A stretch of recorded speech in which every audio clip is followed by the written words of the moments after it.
Florida Governor Ron DeSantis has signed into law what critics are calling the Don't Say Gay bill. This controversial measure limits instruction about gender identity and sexual orientation in elementary schools. It has drawn intense scrutiny from LGBTQ advocates, students, the White House, and the entertainment industry. Now, for more, I want to welcome Nadine Smith. She is executive director of Equality Florida, a political advocacy group representing the interests of the LGBTQ community. Nadine, so good to speak with you. Clearly a big week in Florida, a disappointing week, I'm sure, for you and your organization.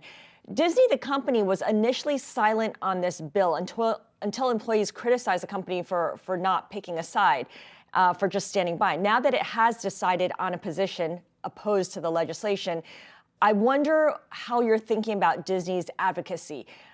Does it matter to you how a company gets to this position? Does Disney's initial silence make it less of an ally to your group? Look, the thing that I want to just say right out at the gate, it's a bad week for parents and kids in Florida because we're bearing the brunt. I'm the executive director of Equality Florida, but first and foremost, I'm a mom of an elementary school kid. And I'm deeply concerned about what message is being sent and what his experience will be, because the impetus for this, the entire premise of it, has been to erase and minimize and really stigmatize the existence of LGBT people.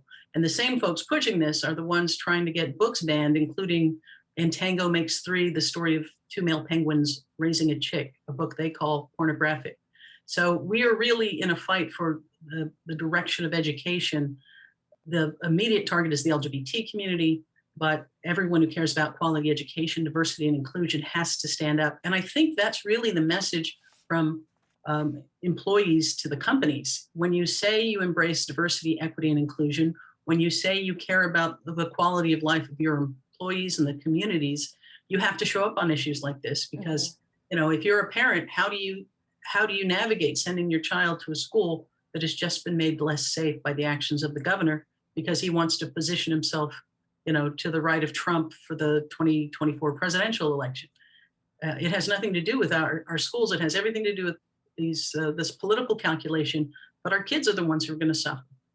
And thank you for explaining that and starting us off with that. So I'm curious, I'm just going to follow your lead here. Now that this law has passed, I wonder if you've talked to teachers about how it actually work in practice. I think that's part of the problem. The way this thing is written, our fear is that the chilling effect of it is already being felt even before the bill was signed.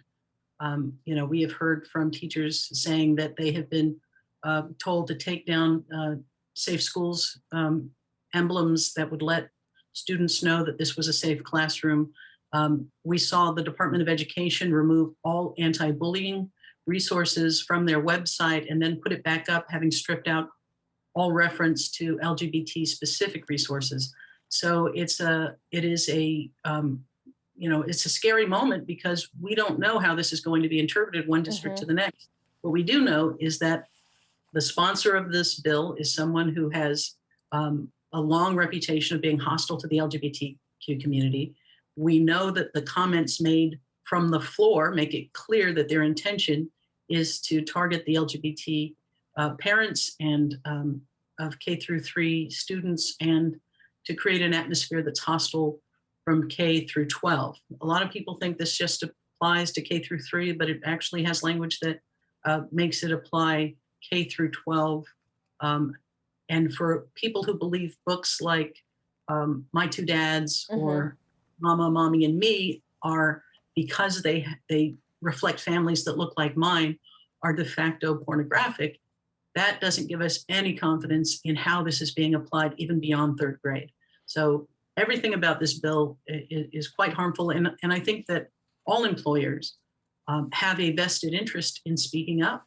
I think this has done a great deal of damage to Florida's reputation. Right. I think it has done a great deal of damage. If you're trying to decide whether you're moving to Florida or some other place where your family will be respected and protected and included, Florida's going to lose out. There's a great deal of research that shows that the business case for why you want an inclusive work environment And that means the quality of life in the city where your employees are located. I want to pick up on that point because the business case is certainly what Disney ended up responding to. And I'm focusing back on Disney because it's so interesting to me how the company positioned itself and how it had to shift gears here.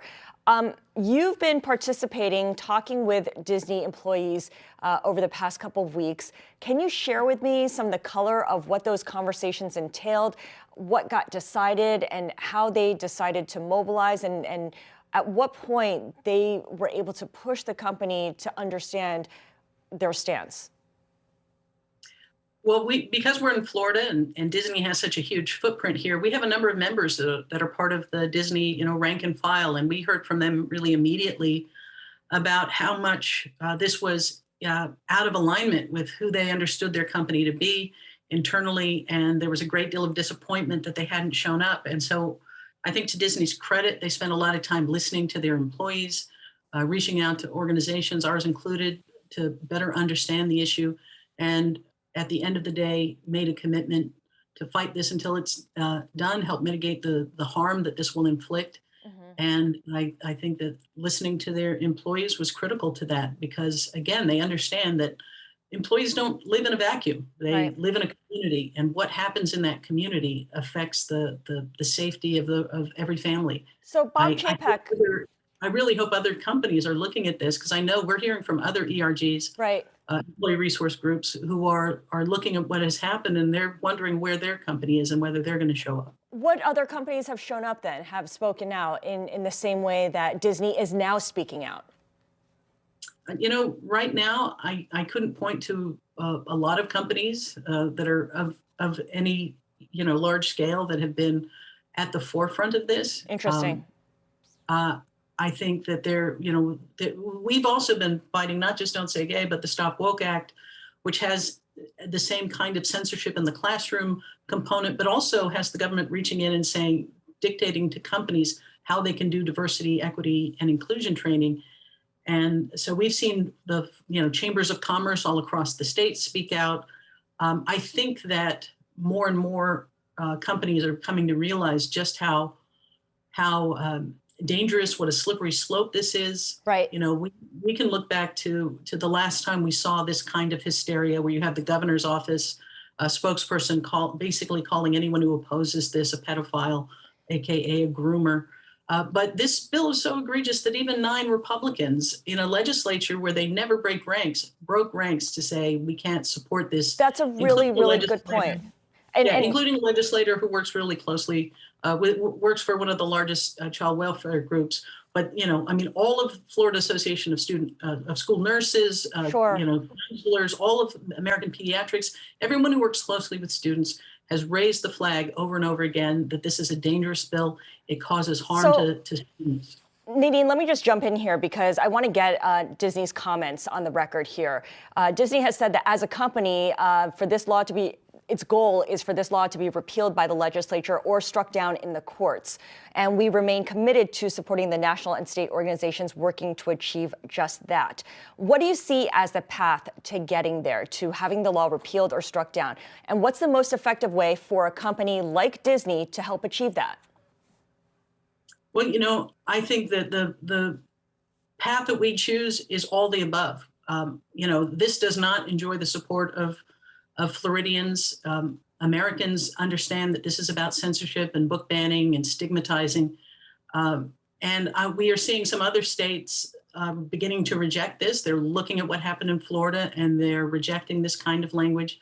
So I would say to companies, stand up for your employees. When you say you embrace diversity, equity, and inclusion, and then you care about the quality of life of your entire staff, you got to walk the talk. And my hat is off to those folks who work at companies who are telling companies, be who you say you are. What other states are working on legislation similar to this? Because Bob Chapek also said Disney would further support efforts to fight against similar legislation elsewhere. I'm wondering if there are other states or cities that have specific laws like this in the pipeline. Well, that's the thing. These kinds of bills are churned out by a conservative think tank that's always been hostile to the LGBT community, and they're sort of cut and pasted. So not every state is on the same legislative timeline, Sure. but we expect that these will be introduced in other places. I think they were introduced in Georgia, and that one died. Maryland rejected it there. It's been introduced in other states as well, but it's part of a whole surveillance and censorship and book banning. Well, it's part of the cultural war, as you made clear. Absolutely. Right.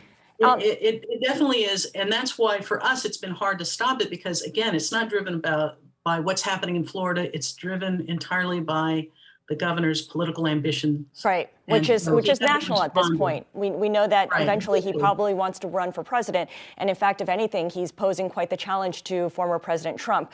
I started off with a question to you about the importance of Disney's support for LGBTQ organizations.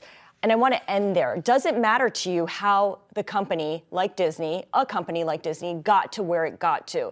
Does the initial silence diminish its support now? Does it make it less of an ally to you and your group?